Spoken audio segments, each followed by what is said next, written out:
Would you like to learn a strategy to attract more opportunities from other people's listings ethically? Let me share with you a strategy.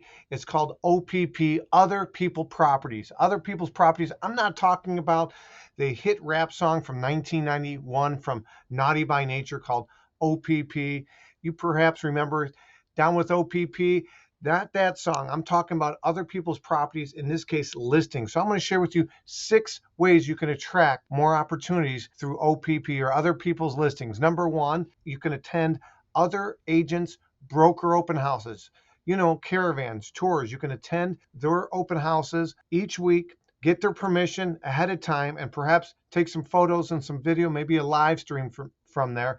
And so all of a sudden your database, weekly or bi-weekly, they will see you touring some amazing properties, and you might get some inquiries about a potential showing. That's number 1. Number 2, you can attend other agents' open houses or host other open houses for other agents' listings in your office. Some states will allow you to host open houses outside of your own brokerage. Check with your broker owner. But number 2 is hosting open houses at other people's listings. Okay, so again, you can get buyers from that. You can leverage that to number 3, and number 3 is neighbors of those other agents' listings. So if you're hosting an open house at another agent's listing, you can door knock the neighborhood. You can reach out to them and say, listen, I'm hosting an open house down the street. There's going to be some disappointed buyers that for whatever reason, they didn't like that house, but they want this school district. They want this neighborhood.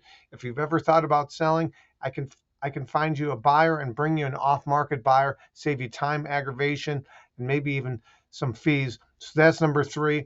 Number 4 is the I have a buyer. So what I mean by that is just that. So let's say you're hosting an open house and you get a buyer and you build rapport with them and they don't like anything that's on the market. You can approach some other properties in the area, whether it be direct mail, whether it be word of mouth, say, I have a buyer looking in this area. And that all stemmed from another agent's listing through hosting an open house there. So number 4 is I have a buyer that you attract from these other open houses.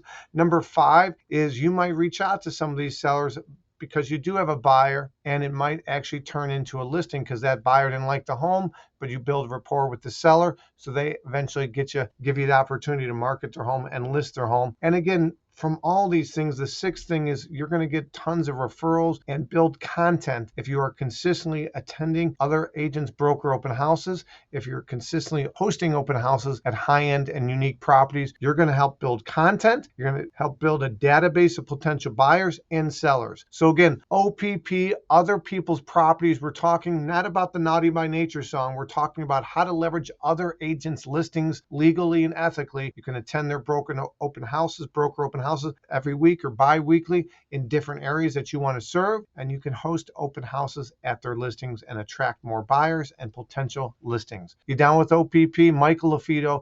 For other great information, for tips for buyers, for sellers, for market updates, luxury real estate related, reach out to me. Leave us a like, leave us a review if this is valuable, and save the date. We're going to be doing an in-person luxury designation training, March in Arizona, April in Houston, and May in Miami. Again, click on the link to see where I'm speaking next. Michael LaFido, make it a great day.